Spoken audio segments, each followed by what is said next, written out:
Your vision will become clear only when you look into your heart. Who looks outside, dreams. Who looks inside, awakes. Carl Jung.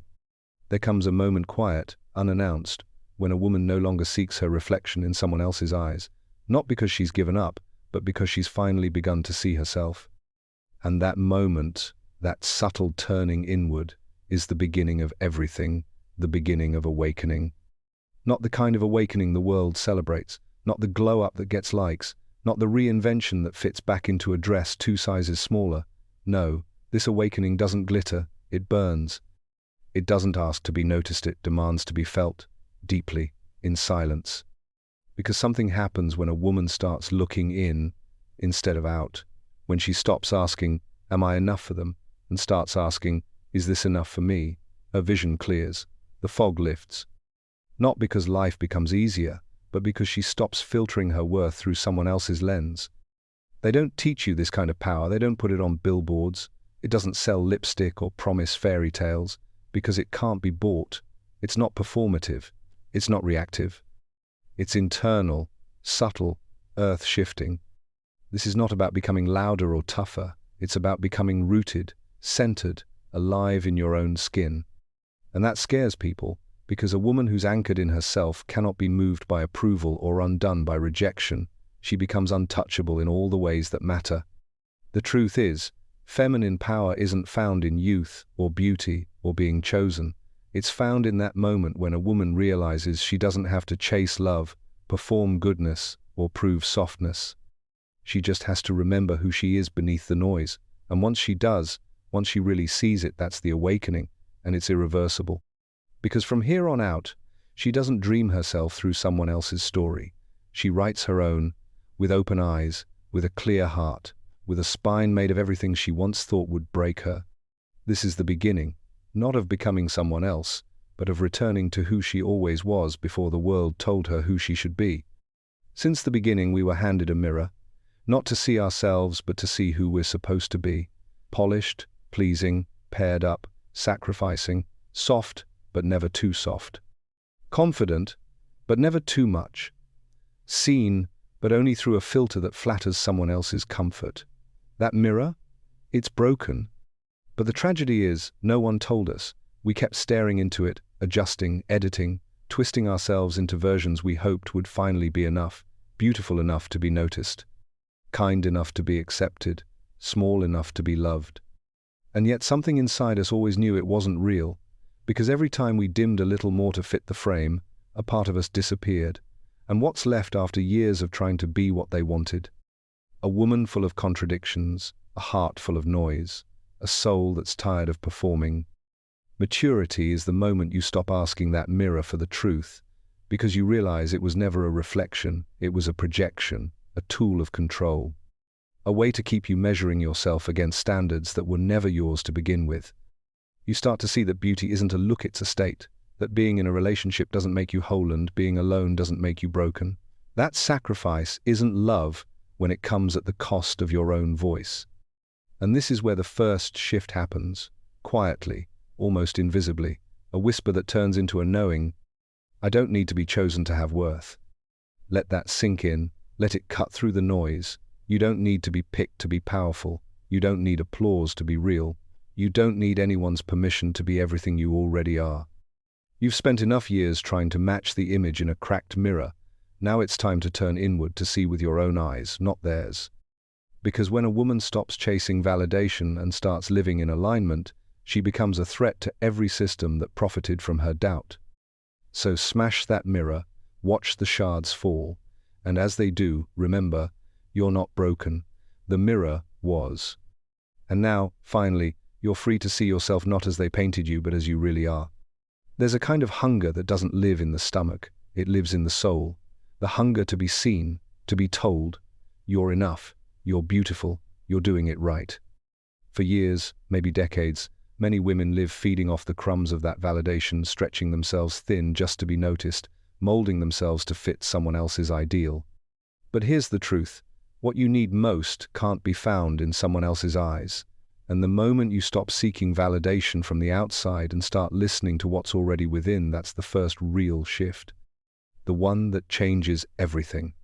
Carl Jung called it individuation, the process of becoming who you truly are, not who they told you to be, not who the world applauds, but the real you.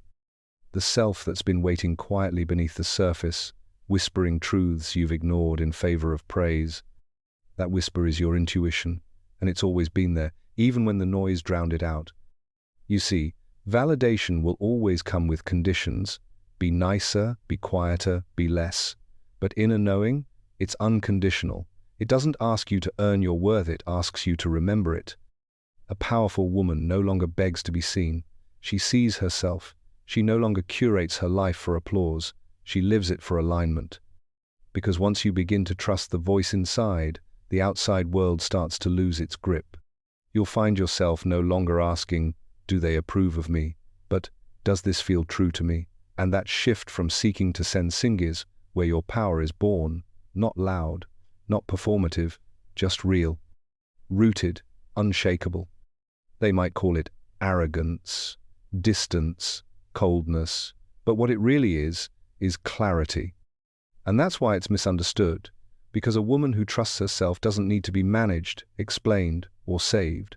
She simply moves, and her movement disturbs what relies on her insecurity to survive. This is the shift, from craving applause to honoring your knowing, and once you cross that threshold, you'll wonder why you ever looked anywhere else for permission to be exactly who you are. There's a specific exhaustion that comes from being too nice for too long, a kind of soul weariness that builds every time you say yes when your whole body is screaming no. And for many women, it's mistaken for compassion, for love, for being a good person.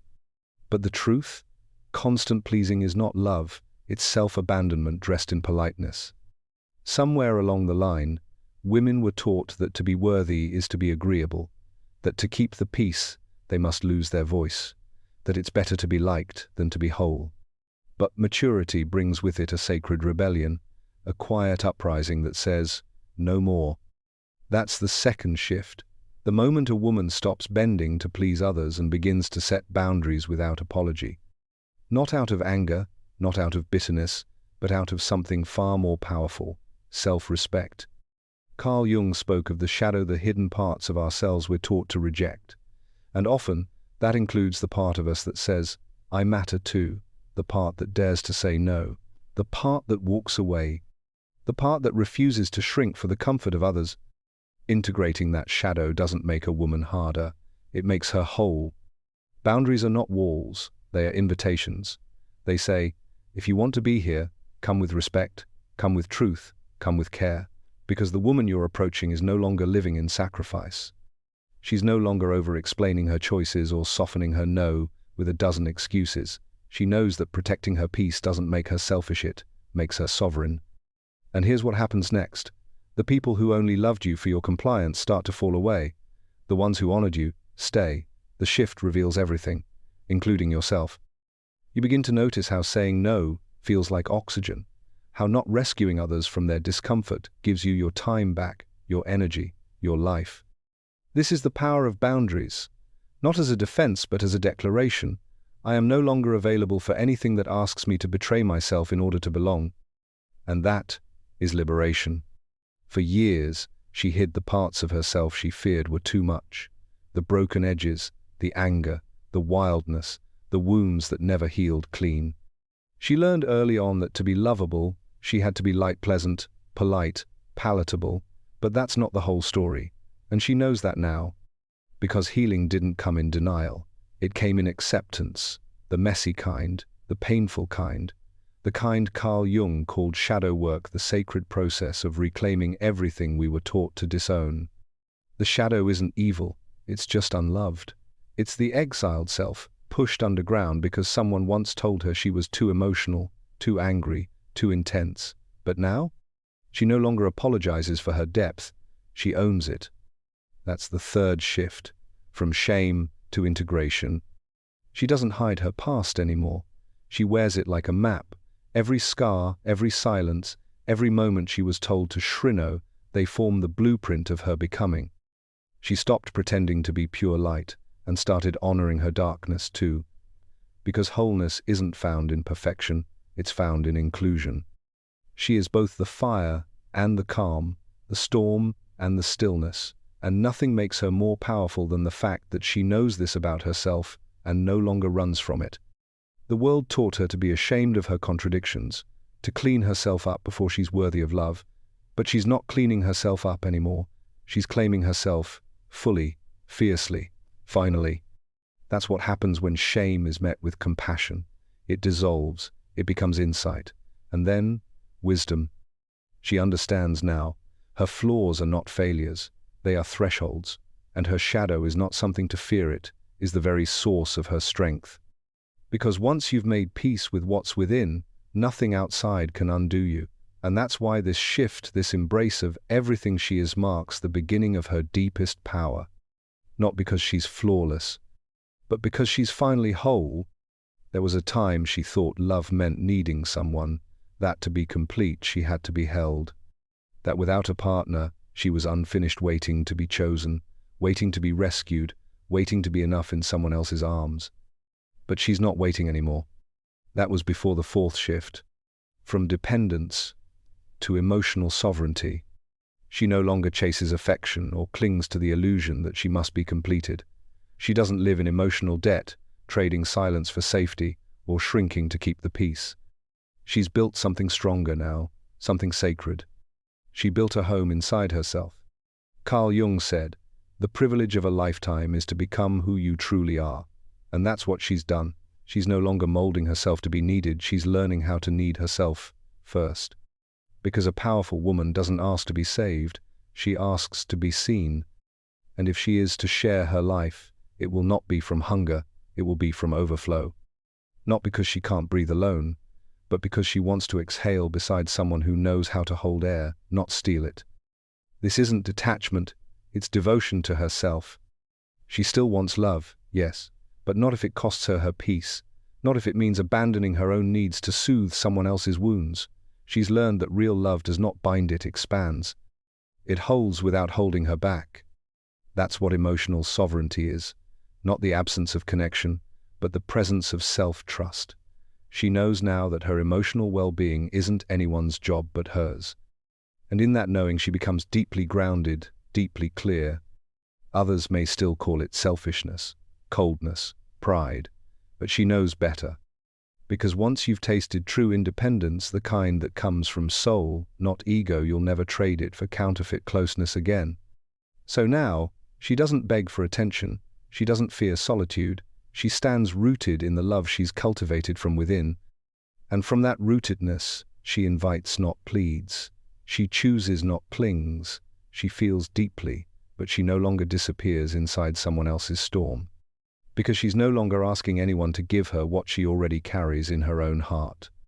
There was a time when she thought she had to fill every space, every pause in a conversation, every void in a relationship, every silence in a room. She thought presence meant sound. That to be heard, she had to speak louder. That to matter, she had to be visible, audible, available. But with time and truth, something shifted.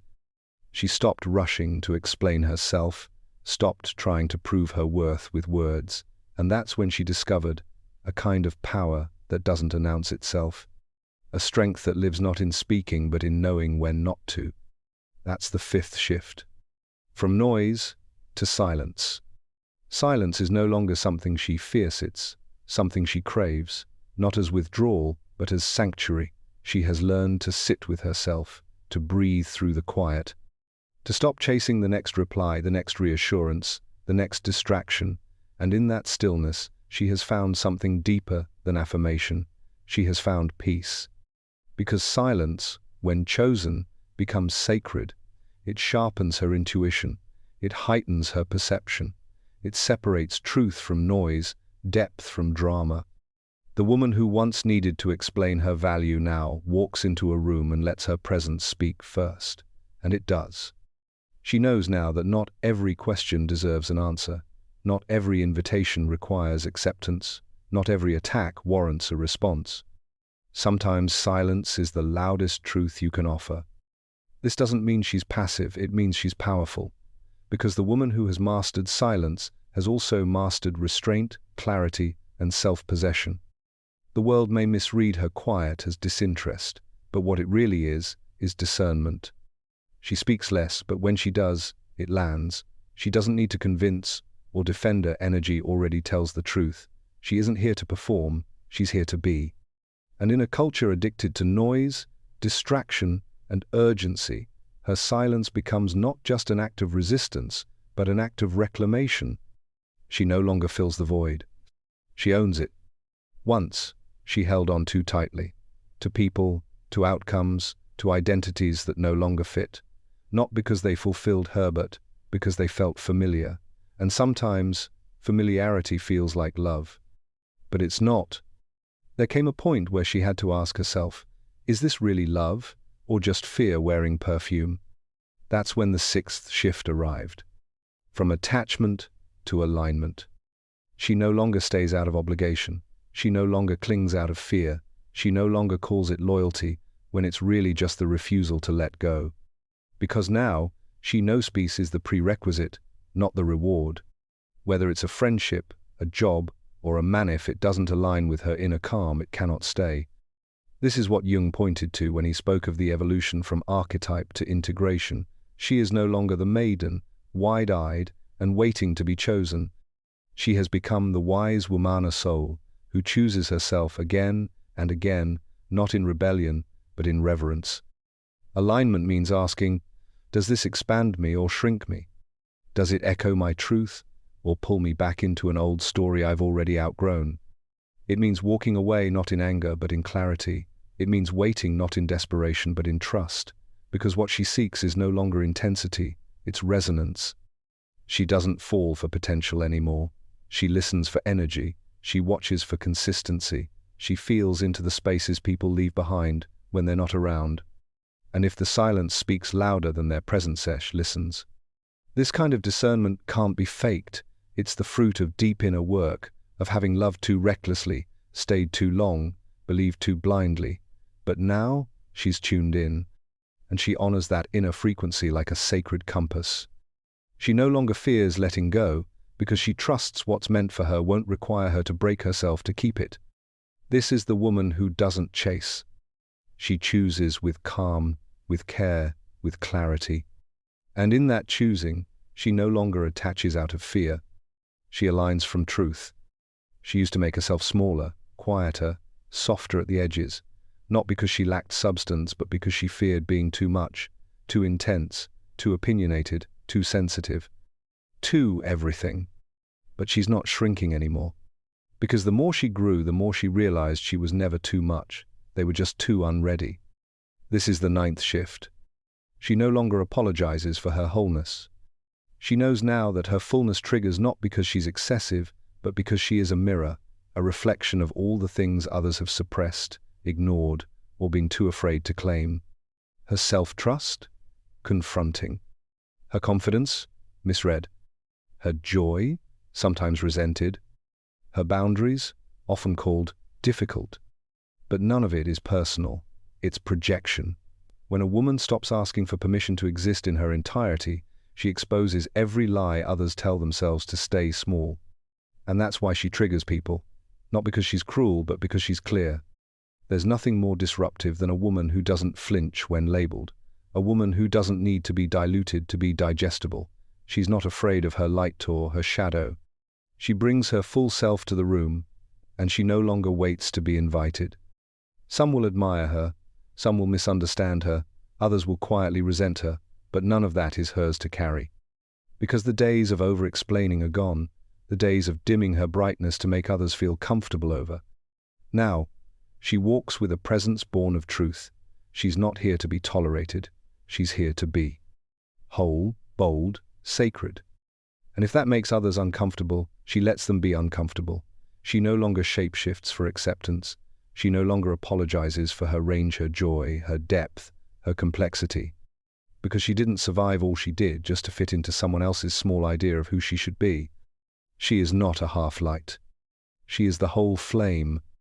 There was a time when she wore femininity like a costume, soft smile, lowered voice, legs crossed just so, not because it felt true, but because it felt safe, accepted, wanted.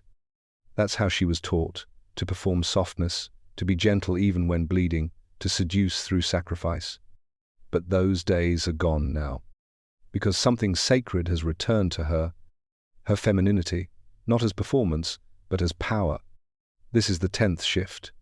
Femininity reclaimed. She no longer acts soft. She is soft because she's strong enough to be. Her gentleness no longer comes from fear or appeasement. It comes from a well of self-respect that runs deep and clear. A sensuality? It's not curated for attention. It lives in her presence, in the way she breathes, speaks, moves through space. She doesn't flaunt it, it radiates. And not everyone can name it. But everyone feels it. This woman has nothing to prove. She's not trying to be one of the guys or a perfect lady. She's not playing roles, she's embodying essence. Her femininity is not reactive. It's integrated. She doesn't need validation to know she's radiant. She doesn't need a man to feel desirable. She doesn't need to tone herself down to be respected. Because now her softness has boundaries, her love has discernment, her presence has weight. She has redefined womanhood for herself, not as submission, not as seduction, but as sovereignty. She knows that true femininity isn't fragile. It's feral and fierce. It nurtures, but it also protects. It flows, but it never begs. It heals, but it does not sacrifice itself in the process. And that scares people because a woman who knows her power and wears it with quiet grace can no longer be manipulated. She is not trying to play the game, she's changing the rules entirely. So now, she walks in her truth without costume, without mask. She doesn't have to become anyone else to be powerful. She already is. Because the most dangerous woman in the world isn't loud or aggressive. She is calm, certain, whole, and she has finally come home to herself. They used to tell her that power looked a certain way, loud, sharp, commanding. That to lead, she had to dominate. That to be respected, she had to abandon her softness, harden her voice, compete like a man. But none of that ever felt true to her. Because real power, the kind that roots you, moves rooms, and changes lives, doesn't need a spotlight. It doesn't shout. It just is. This is the 11th shift. Power without performance. She is magnetic now, not because she's trying, but because she's finally stopped pretending. She no longer decorates her truth to make it more palatable. She no longer dilutes her fire to be more likable. She no longer performs confidence. She simply embodies it. Her power lives in her presence, in the way she walks into a room and doesn't need to prove anything, in the way she listens without rushing to be heard, in the way she holds herself like she knows exactly who she is and doesn't need anyone else to co-sign it. There's a sacred stillness in her now, a kind of calm that rattles the surface level, because when a woman becomes anchored in her essence, she doesn't compete, she doesn't convince, she just radiates. That's what makes her dangerous in the most beautiful way. The world isn't used to women like her, women who don't seek validation, women who no longer trade truth for attention, women who are no longer performing. Because she knows now, the most powerful energy is authenticity, wrapped in quiet clarity. And people feel it. They don't always know what it is, but they stop, they turn, they sense her, not because she demands it, but because she no longer hides. She is no longer selling herself, she is standing in herself. And that is what power truly looks like. She once believed love was the goal, that finding a man, keeping a man, being chosen by a man was the prize, that her wholeness somehow depended on someone else's presence. But now, love is no longer a rescue mission, it's a resonance. This is the 12th shift. Relationships are a choice, not a need. She no longer enters love from lack. She no longer reaches out from emptiness. The woman she has become doesn't fall for fantasy. She waits for truth. And if it doesn't match the fullness she's cultivated within herself, she walks away without flinching. Because she knows now, a man doesn't complete her, he must add to her, or he does not belong. She doesn't need company to validate her worth. Her own energy is rich, her solitude is sacred, her peace is too expensive to barter with neediness. That's the shift loving from abundance. She still wants love, deeply, but she wants a partnership, not a project, a man who sees her, not saves her, who respects her fire without trying to control it, who meets her soul without asking her to shrink. She knows now that love is not something you earn through sacrifice, it's something you cultivate through mutual presence, safety, and growth. She doesn't have time for games. She doesn't mistake intensity for intimacy. She doesn't confuse butterflies with alignment. Because she's done the work. She's been the woman who gave too much, waited too long, begged for crumbs, and she promised herself never again. Now, her love is a gift, not a need. And if you cannot hold it with the reverence it deserves, she will protect it, fiercely, without drama, without delay. Because she is no longer here to survive love. She is here to share it in her terms, or not at all. She used to think legacy was something you built with grand gestures, with achievements, titles, awards. That to leave a mark she had to impress, prove, rise above. But that was before she understood something far more sacred. Her presence is her legacy. This is the 13th shift. She no longer tries to impress. She doesn't bend over backwards to be remembered. She just is, fully. And in that wholeness, she leaves behind a trace more lasting than anything she could have planned. People might forget what she said, what she wore, even what she did. But they never forget how they felt around her. That's the kind of woman she has become, one who walks into a room and changes the air, not with noise or performance, but with energy, with embodiment, with truth. She no longer needs to speak loudly. Her stillness carries weight. She doesn't push to be seen. She is felt deeply, unforgettably. That's her legacy, not in numbers, not in accolades, but in presence. The space she holds without needing to take up space, the safety she creates without trying. The way she listens, the way she stands, the way she simply exists, soon apologetically, abundantly herself. And that presence didn't happen by accident. It was forged through heartbreak, through silence, through all the years she spent trying to earn her worth until she finally realized she was the treasure all along. She understands now. The most powerful people don't strive to be memorable. They live in such alignment that their being becomes a quiet kind of legend. She doesn't need applause to know she made an impact. She doesn't need recognition to validate her path. She has become the kind of woman whose essence speaks louder than her voice. And that, in the end, is her legacy. She has fallen, not once, not twice, but more times than she could count. Fallen in love too fast, fallen out of her own truth, fallen apart behind closed doors with no one watching and no one saving her. But she rose, every time. And something inside her changed. This is the 14th shift. She's no longer afraid of the fall. Not because falling doesn't hurt, but because she's learned what lives on the other side of it, resilience. Not the glossy kind, the raw kind, the kind you earn through ruin. Carl Jung once said, "Until you make the unconscious conscious, it will direct your life, and you will call it fate." She knows that now. She's met her unconscious, sat with it, bled into it. And from that encounter, she awakened. She no longer runs from her patterns, she names them. She no longer fears her pain, she listens to it. Falling didn't destroy her. It revealed her. Because sometimes the breaking is the blessing. Sometimes the collapse is the invitation. And now, when life shakes, she doesn't panic. She breathes. She asks, "What is this here to teach me?" Her fearlessness doesn't come from being untouched by pain. It comes from having lived through her own undoing and surviving herself. She has learned how to begin again, how to walk with the limp and still carry grace, how to hold grief in one hand and power in the other. So she no longer tiptoes around life, afraid of loss or failure. She doesn't cling to what no longer fits. She releases it gratefully, fiercely, with love. Because a woman who has fallen and risen is not reckless, she's free. And now, she doesn't fear the fall. She fears forgetting who she is. They once told her she was too late, that she missed her chance, that her best years were behind her, and anything beyond this point would be a softened echo of what could have been. But she knows better now. Because what they saw as delay was divine timing, what they called a phase was actually a revelation, and what they thought was the end was only the beginning. This is the 15th and final shift. She is not an exception, she is the new archetype. She is the wild woman, untamed by expectations, rooted in instinct, fluent in truth. She is the healer, not because she fixes others, but because she has learned how to mend herself. She is the sage, carrying the kind of wisdom that isn't taught, it's lived. She is no longer waiting for permission to take up space. She is no longer bending to be understood.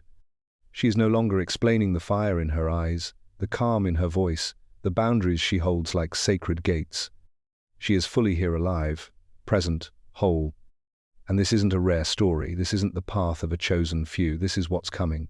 A quiet revolution, a rising wave.